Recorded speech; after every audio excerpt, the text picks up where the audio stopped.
Dimanche 14 mars, il est 19h sur Polynésie la première. Yorana, bienvenue. Voici les titres de l'actualité. Où se trouve l'avion et son pilote disparu des radars depuis hier 17h30? Les moyens humains, aériens et maritimes déployés n'ont pas suffi pour faire toute la lumière sur cette disparition inquiétante. Les recherches ont été stoppées à 14h30 ce dimanche, mais les pompiers veulent y croire. Ils reprendront les recherches demain. Les détails avec Gaston Tounoua, chef de corps des pompiers de Tevayuta, en direct depuis Mataia. Deux sœurs, même maladie, mais toutes les deux traitées différemment par le Seven. Si l'une est reconnue victime du nucléaire, l'autre a dû mener un long combat, en plus de celui contre son cancer, avant d'obtenir gain de cause. L'événement sportif du jour, c'est la reprise du calendrier sur route pour le cyclisme polynésien avec la Cyclo Malmezac, une victoire sur le fil décrochée par Hervé Arcade. Et puis beaucoup de grands champions de VAA manquaient à l'appel hier lors des championnats de V1 marathon. Nombreux sont ceux qui ont préféré s'entraîner pour la grande course du mois. Marouki Duri nous parlera aussi de volleyball, de natation et de football dans notre page sportive. Ils se sont exprimés brillamment durant 3 jours et tous ont été à la hauteur de la place Toata.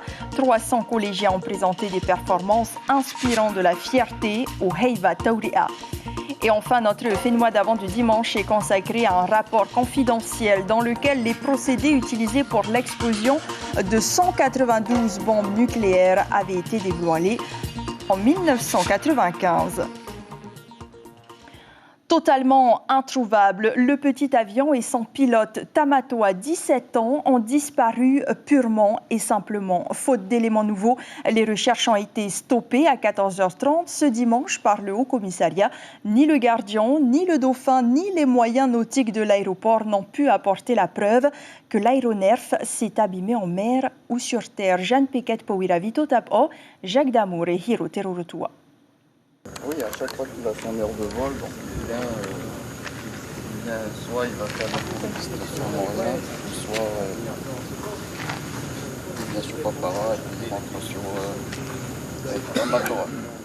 23h30, caserne de Tevayuta, 6 heures après la disparition mystérieuse de son fils au sud de Tahiti, Olivier. Un père en détresse lance un appel. Je ne peux pas croire que mon fils il s'est craché comme ça. Il a dû essayer, il a dû avoir un problème ou il a dû essayer d'améliorer. Mais si vous avez des informations sérieuses, aidez-nous. Oui, les témoignages affluent, mais beaucoup sont contradictoires et nécessitent des vérifications. Seule certitude, la tour de contrôle de FAA perd contact à 17h30 avec l'aéronef type Tecnam. Sa position indique qu'il évolue à très basse altitude sur le secteur de Papara. Une information que les moyens aériens, nautiques et terrestres déployés ce 14 mars par le JRCC tenteront en vain de vérifier car nulle trace de l'avion. Mais quand c'est vague, on ne sait pas, c'est à peu près peut-être là, avec les peut-être, on peut faire beaucoup de choses, mais nous, on ne va pas essayer d'aller au peut-être, mais on veut vraiment essayer de retravailler. Donc par rapport à ce qu'ils ont vu hier, on va reprendre la zone, on va balayer toute la zone jusqu'à Veirao, donc aussi bien qu'à l'intérieur qu'à l'extérieur. Et l'extérieur, c'est ça. Un désert d'océan à perte de vue. Alors on mobilise d'autres outils de détection comme ce jauniomètre, un appareil capable de détecter le signal d'une balise de détresse. Voilà, aux environs de 5 km voilà, de rayon. Toute la matinée, c'est un véritable balai de pompiers qui investigue les parties lagonaires et extra-lagonaires de la zone de Paea à Veirao. Dans les airs, le Dauphin et le Guardian survolent le sud de Tahiti ainsi que la presqu'île. Et à 14h cet après-midi, malgré cet important dispositif, l'avion et son pilote n'ont pas encore été retrouvés et les recherches arrêtées. Faute d'éléments nouveaux. Et nous en parlons avec notre invité Gaston Tounoua, chef de corps des pompiers de Tevayuta. Gaston Tounoua, Yorana, merci d'être en direct avec nous. Alors, beaucoup de témoignages ont été recueillis, ils ont été d'une grande aide, mais il vous est cependant difficile d'établir un scénario. Oui, bonsoir Yata, bonsoir Polynésie Première et bonsoir à la population qui nous regarde ce soir. Donc par rapport aux dispositifs qui ont été mis en place, que je remercie d'ailleurs l'armée qui avait mis en place l'hélicoptère, le Gardien aussi. Pour nous, c'est vraiment quelque chose, un outil agréable à avoir sur le plan d'eau, à faire des recherches. Et donc, je voudrais aussi remercier les sapeurs-pompiers de Taravao et Veirao qui sont venus aussi prêter main forte, et celle de la brigade de Paia. Donc, avec les moyens qui ont été mis en place encore ce matin, suite aux informations du réseau social d'hier soir, comme quoi que l'avion est tombé derrière le Motu Mapiti, donc nous avons mis en place déjà hier soir pour faire un peu de recherche. Et aujourd'hui, ce matin, nous avons encore repris et quadrillé toute la zone, aussi bien de Teveyuta jusqu'à Veirao et à Taravao. Au retour, nous avons changé la stratégie pour pouvoir venir un peu sur côté Papara et balayer jusqu'à la mairie de Paia. Donc, arrivé vers Paia, nous avons rencontré les sapeurs-pompiers de Paia qui venaient de Punavia, avec un bateau de la gendarmerie qui rentrait sur Fa'a. D'ailleurs, avec tous les moyens humains, aériens et maritimes que nous avons mis en place, nous avons essayé de trouver le jeune qui s'est soi-disant craché. Gaston Tournois, finalement, ces recherches n'ont rien donné. Vous décidez malgré tout de les reprendre demain. Comment est-ce que vous allez procéder? Donc demain, là déjà depuis au retour de cet après-midi, on était en train de retravailler sur la carte maritime, aussi bien sur la carte terrestre. Sur les zones qui n'ont pas été balayées, on va essayer de reprendre tout de zone par zone, point par point, et qu'on essaie de travailler sur le quadrillage. D'ailleurs, je viens d'avoir des informations de certains chefs de corps à travers la Polynésie sur Tahiti, qui est aussi le chef de corps de Mahina, qui vient de m'informer qu'il est parti avec son propre moyen bateau lui-même et qui avait essayé aussi de se mettre à l'eau pour pouvoir aider à trouver ce jeune homme. Donc j'appelle à tout le monde, ceux qui ont l'habitude de prendre la mer, l'idée est-ce que c'est d'avoir des moyens pour pouvoir chercher de leur côté. On ne sait pas du tout parce que jusqu'à preuve de contraire aujourd'hui, jusqu'à hier et aujourd'hui, on n'a pas de point précis disant comme quoi que l'avion est vraiment tombé à tel endroit. Donc on élargit un petit peu les recherches, donc d'où le message d'information que j'appelle à ceux ou celles qui essayeront de faire des recherches aussi bien qu'en terre, sur terre et en mer. Merci beaucoup Gaston Tournois pour toutes ces précisions. Une enquête a été ouverte par le parquet pour disparition inquiétante. Et cet accident mortel, cet après-midi vers 15h30, une femme a été renversée alors qu'elle marchait sur la route entre Tautira et Puau. La victime était âgée de 23 ans. Le conducteur qui avait pris la fuite a été arrêté puis placé en garde à vue. Il est soupçonné d'homicide involontaire avec circonstances aggravantes. Des analyses toxicologiques sont en cours. Nous ne voulons pas de travaux de rallongement de la piste de Rangiroa, dixit les riverains opposés. En déplacement sur l'île, le ministre des Transports, Jean-Christophe Bouissou, a présenté le projet d'extension pour faire de l'aéroport une piste de dégagement pour Tahiti Fa'a. Il a rassuré les habitants, aucune expropriation ne sera ordonnée. Il s'agit surtout d'un aménagement nécessaire pour disposer d'une piste de secours et devra permettre d'accueillir les plus gros avions qui se posent à Fa'a. Certains riverains s'inquiète tout de même des éventuelles pollutions causées par les gros porteurs. Eugène Ami en est un. Il répond à Bélène Ferro. Il est suivi du ministre des Transports. On parle de la santé, tu sais, avec l'ère de la vie des gros porteurs qui vont arriver, avec cette ère des réacteurs, ça va aller sur les toitures. Et une fois on reçoit de l'eau du bon Dieu, tout ça, ça va aller dans les citernes. Et c'est qui va boire ça? C'est nous, c'est pas le gouvernement, c'est pas eux. C'est nous qui allons boire cette eau-là. Voilà le problème. C'est regarder après-demain, c'est pas aujourd'hui. Maintenant que le gouvernement va mettre en place un commando, on va attendre la décision du peuple. C'est le peuple qui décide. Je pense qu'ils ont bien compris qu'il n'était pas question pour le pays de venir procéder à des expropriations. Il n'y a pas d'élargissement outre mesure que dans le gabarit de la piste, des servitudes actuelles. Il faudra élargir la piste certainement pour atteindre les 45 mètres et puis rallonger d'une centaine de mètres la piste de Rangui, qui est déjà une piste longue de 2100 mètres. Je vois surtout que les gens étaient attentionnés et ont bien compris l'utilité d'un aéroport de dégagement. Et sachez que l'aéroport de dégagement de Tahiti Fa'a est celui de Rarotonga, aux îles Cook. 45, c'est le nombre de demandes d'indemnisation refusées par le CIVEN en 2018 sur 125. Parmi elles, il y a Claudine Tematoua, atteinte d'un cancer du sein. Chose extraordinaire, sa sœur, souffrant de la même maladie, a bien été reconnue victime du nucléaire. Et pour obtenir gain de cause, Claudine, elle, a dû se battre. Elle raconte son périple à Suliane Favnek et Jacques Damour. Claudine a 56 ans. Elle est née à Reivave un an avant l'explosion de la première bombe à Moruroa. Plus de 40 ans plus tard, le couperet tombe. Elle est atteinte d'un cancer du sein. C'est le nucléaire qui est à l'origine de ma maladie. C'est avec la ciguatera que j'ai eu cette maladie. J'ai été contaminée à plusieurs reprises par les poissons. Cette année-là, beaucoup de poissons ont été contaminés. C'est très lourd parce que j'ai des enfants en bas âge qui ont dû quitter l'île pour venir sur Tahiti où je devais me faire soigner à l'hôpital.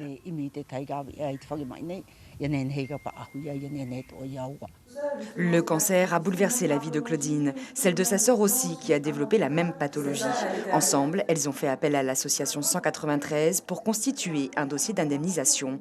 Sauf que si elles souffrent de la même maladie, le CIVEN a indemnisé l'une, mais pas l'autre. Il a fallu que Claudine se batte pour finalement obtenir gain de cause. Nous avons adressé un courrier. Ils ont refusé. On a dû déposer une requête auprès du tribunal de Papeete, et ce grâce à l'association 193.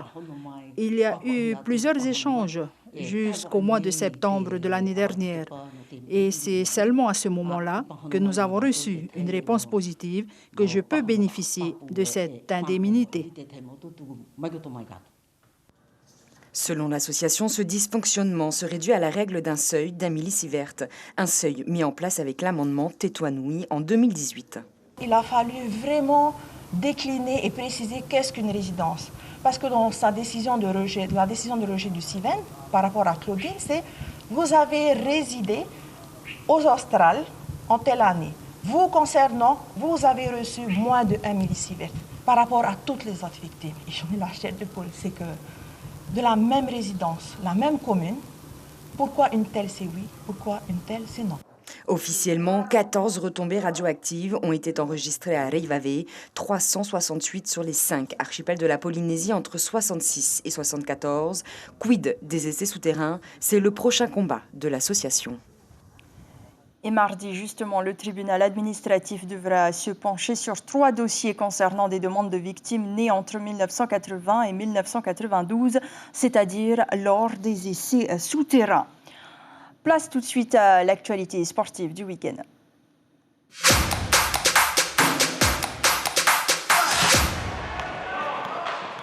Bonsoir Marouki. Bonsoir Ayata. Alors, l'événement sportif du jour, c'est la reprise du calendrier sur route pour le cyclisme polynésien avec la cyclo-Malmezac. Et sur le parcours Super Aito entre Pire et Taravos, c'est le directeur technique de la Fédération tahitienne de cyclisme, Hervé Arcade, champion sur route des Antilles, qui a donné le ton du début de saison. Le reportage sur des images de Sandro Lee.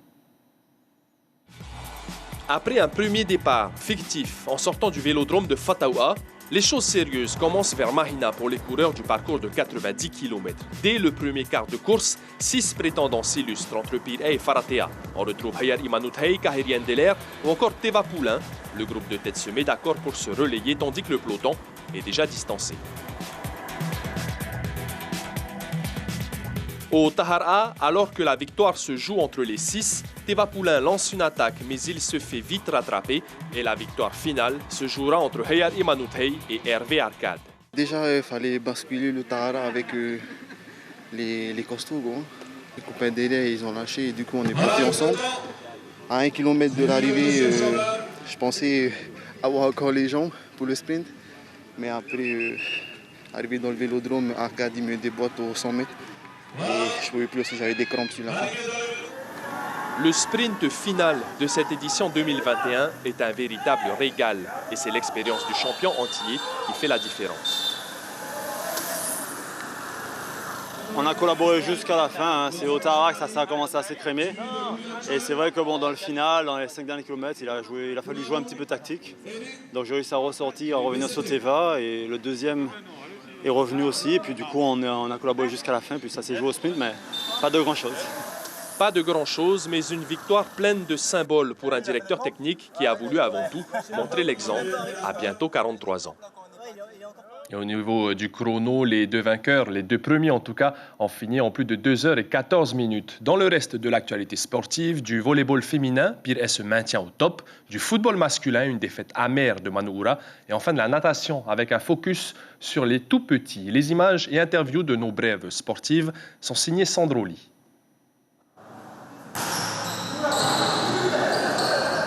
C'est avec difficulté que l'équipe féminine de Pire est leader du championnat fédéral A, s'est imposée contre Tamar Ipunar samedi. Les filles d'Abel Temar l'ont emporté 3-7-2.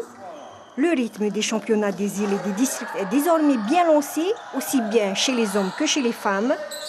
Prochain grand rendez-vous de la saison, le Challenge de Polynésie, prévu du 12 au 17 avril prochain. Vous faites partie de quel club? Moi, je fais partie de Taina Natation. Et vous? Du CNP. Et vous? De Fénois Sauvetage Natation. De Fénois Sauvetage Natation.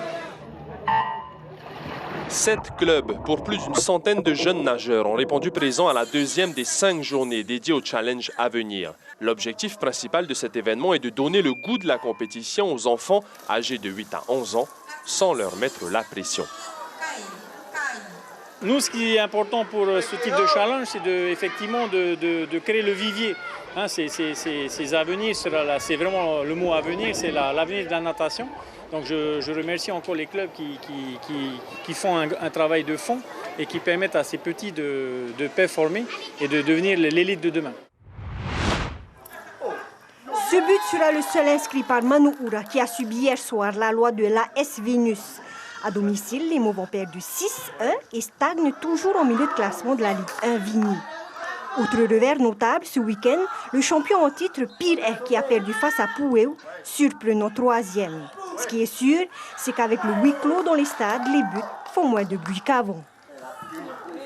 Et toujours à propos de football en Ligue 2, Temanava est leader du championnat avec 7 victoires après 7 matchs disputés. On va à moins de 2 semaines du marathon V6 de Polynésie, la première. La participation a été mitigée pour la course de V1 de championnat de Tahiti Maruki. Oui, les grands champions qui ont l'habitude de briller étaient tous avec leurs équipes en V6 pour préparer notre fameuse course à Yata. C'est une bonne nouvelle, mais on ne pouvait pas passer à côté de la victoire de Charles Taillé hier devant Ricky Aitamei. Le reportage. Ils ne sont même pas une trentaine, vétérans 40 ans et seniors confondus, à être venus s'affronter sous un soleil de plomb. Sans la présence des grands noms du VA1 individuel, ce sont Ricky Aitamei et Charles Taillé qui se prennent en chasse. Les deux ont même enchaîné leur course à la mi-journée après un entraînement collectif le matin avec leurs clubs respectifs. Cohésion en V6 oblige. Autant dire que ce n'était pas le rythme d'un Super Aito, mais les deux rameurs ont quand même tout donné. J'ai tiré jusqu'à Muriavei. Après Popeye, et tout le monde sait que je suis un très mauvais surfeur, donc j'ai fait de mon mieux et lui il a tracé dans le surf, quoi. Alors que le vent est insistant à Muriavei, sur le retour, le surf est moins intense que prévu jusqu'au Taoné. Mais la glisse est tout de même suffisante pour permettre à Charles Taillé de remporter la course en plus d'1h40 devant Ricky Aitamei, ancien footballeur et waterman. Bon, on va pas compter ça comme un podium, hein? À part Popeye qui a gagné aujourd'hui et que je félicite, tous les champions n'étaient pas là. Donc voilà, sur la ligne de départ, on se regardait avec Popeye, bon, ça va plutôt être une session d'entraînement, on va dire. Parce que tout le monde, je pense, s'est entraîné ce matin pour la Polynésie première. Chez les vétérans de 40 ans, Tamatea Teheura de Moria a devancé Erol Maoni après un retour tonitruant sur la descente vers Taoné. En 50 ans, c'est un autre rameur de l'île Sœur, Joseph Hikutini, qui s'adjuge la première place. Ça a été une surprise aussi pour moi.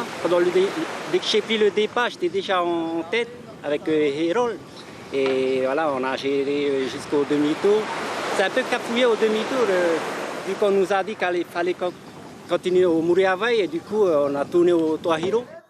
Prochain rendez-vous des rameurs samedi pour la V6, une semaine avant la grand-messe du 30e marathon Polynésie la première. Un marathon entièrement à huis clos. Pour cet événement, l'organisation met en place un dispositif sanitaire exceptionnel, mais vous pourrez le suivre en intégralité et en exclusivité sur nos 3 antennes de Polynésie, la première. On termine avec du surf marouki. Il y avait 2 compétitions spécialement pour les vétérans ce week-end à Papeete. Effectivement, dans l'une spécialement donc pour les vétérans, il s'agissait du Tahiti Master et du Tahiti Stand-Up Paddle Tour. La première compétition était destinée aux plus de 35 ans, avec plusieurs catégories de vétérans, du Master au Grand Kahuna, les plus de 50 ans. À noter notamment la victoire de Heifara Tahutini Senior chez les Grand Masters, c'est lui que l'on voit à l'image, en surf, ou encore de Poenaiki Raioha en stand-up paddle open. Ce sont 2 des 11 champions couronnés aujourd'hui. On écoute Philippe Climat de la Fédération tahitienne de surf. Des séries de 3 ou des séries de 4, ça dépend du format de compétition. Et donc on a démarré ce matin vers les 7h30. Et comme d'habitude, le matin, on a de très bonnes conditions, avec un vent offshore qui vient de la montagne. Et puis aux environs de 9h, 10h comme ça, après tu as le vent d'est qui se lève et puis voilà, ça donne les conditions actuellement. Et c'est déjà la fin de notre rubrique des sports. La semaine prochaine, retrouvez David Chang à cette même place. Merci beaucoup Marouki pour toutes ces informations sportives.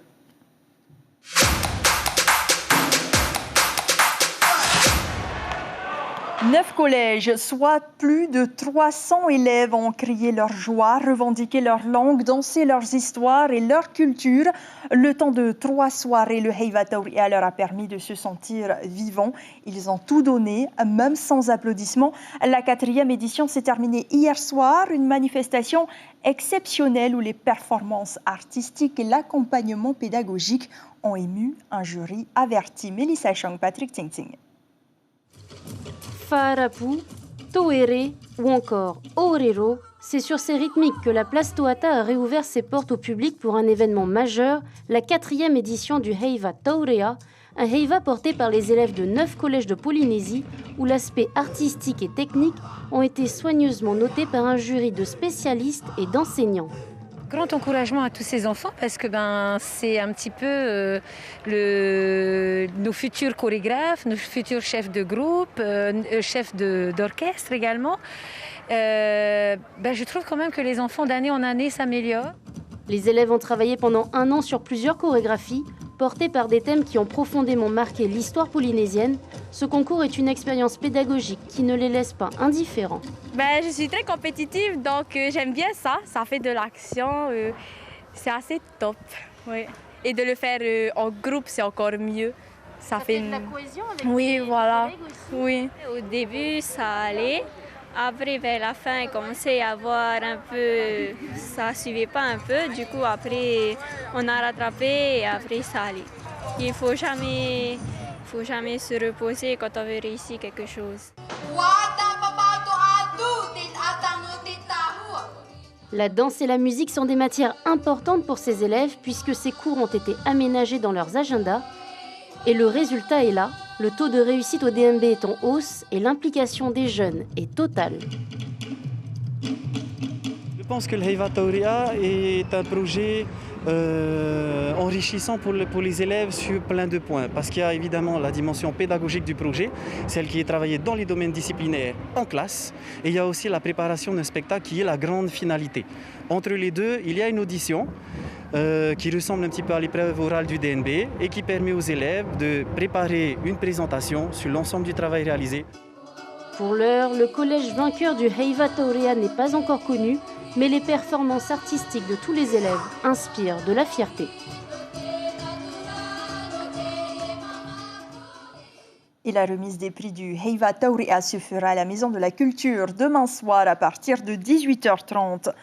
Petit saut dans le temps comme chaque dimanche, puisque l'actualité s'y prête, nous rediffusons ce soir un reportage de 1995. Cette année-là, la liste de 192 essais nucléaires réalisés par l'État français au Sahara et à Moruroa avait été déclassifié. Un document dans lequel il était indiqué que 3 bombes aériennes avaient entraîné un début de contamination. Regardez.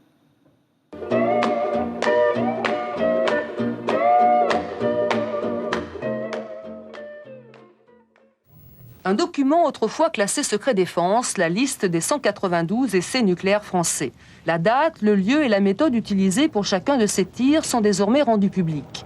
Une liste jusqu'alors confidentielle, sa divulgation aurait tout simplement permis à tout pays de spéculer sur le degré de connaissance atteint par l'État français. Depuis l'arrêt des essais et la politique de transparence qui les entoure, cet inventaire est accessible. Depuis 1960, 45 tirs aériens, 147 souterrains de différentes puissances furent testés au Sahara et dans l'atoll de Mururoa. Parmi les tirs aériens aujourd'hui abandonnés, 3 ont provoqué un début de contamination. Parmi les 45 essais aériens, effectivement, qui étant faits en aérien, par définition, entraînaient une dispersion de produits radioactifs. Parmi ces 45, il y en a 3, effectivement, où les produits radioactifs se sont en partie répandus sur l'atoll lui-même. Quel type de produits? Eh bien, c'était essentiellement du plutonium et quelques produits de fission. En règle générale, lors d'essais aériens, le plutonium, élément hautement dangereux, se disperse dans l'atmosphère. On parle de contamination lorsqu'il y a concentration. Ce fut donc 3 fois le cas. Les produits radioactifs ayant été par la suite, bien évidemment, récupérés par l'armée. La France reconnaît ses erreurs, mais rappelle aussi qu'elle n'est pas le seul pays à en avoir commis. Et demain soir, ne manquez pas l'édition spéciale sur le nucléaire en Polynésie et ses conséquences sur les populations du Fénois. Un débat en direct télé, radio et en Facebook Live sur Polynésie la première. En langue tahitienne d'abord à 19h30 avec Hayata Bulik, puis en français à 20h20 avec Lucille Guichet. Mais avant, en radio, Belinda Tumatariri aborde le sujet avec ses invités dans votre émission Hanavevo à 17h10. Vos questions sont attendues au 40 86 16 00. Ce carnet noir, pour terminer, l'un des inventeurs du bungalow sur pilotis, Muck MC Callum, est décédé hier. Il avait 91 ans, originaire de Californie aux États-Unis. Il s'est installé en Polynésie dans les années 60. Avec Hugh Kelly et Jay Carlyle, ils étaient surnommés les Bali Highs Boys, du même nom que leur premier hôtel bâti à Moorea. C'est l'essentiel des informations préparées par la rédaction de Polynésie la première. L'information principale retenue pour ce soir concerne cette disparition. L'avion et son pilote Tamatoa, 17 ans, n'ont toujours pas été retrouvés. Disparus des radars depuis hier 17h30, d'importants moyens ont été déployés. Si le Haut-Commissariat a décidé de stopper les recherches ce dimanche, les pompiers de Tevayuta tenteront une nouvelle fois de balayer la zone de Tevayuta à Paea. Un appel aux bénévoles est d'ailleurs lancé. L'actualité à venir cette semaine. Demain, la campagne de vaccination pour tous sera lancée dans les centres de Tahiti. Mardi, l'allègement des restrictions sanitaires seront en vigueur. Le couvre-feu, par exemple, sera imposé de 22h à 4h du matin, du lundi au dimanche.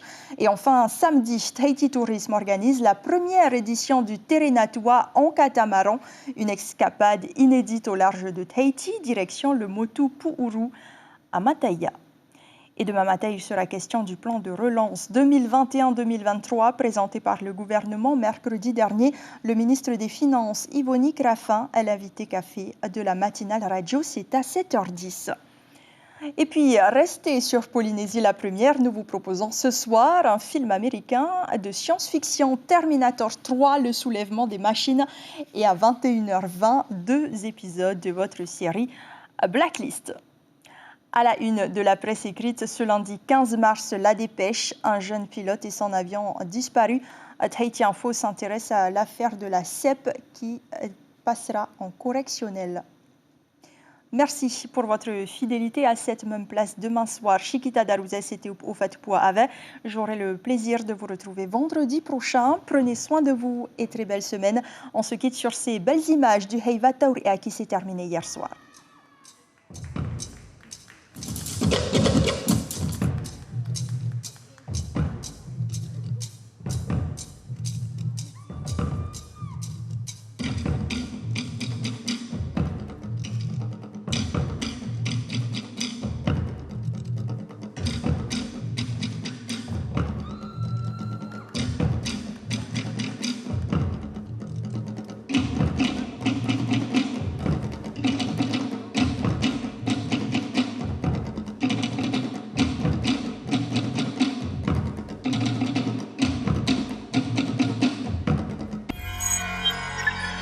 Retrouvez ce programme en replay sur notre site internet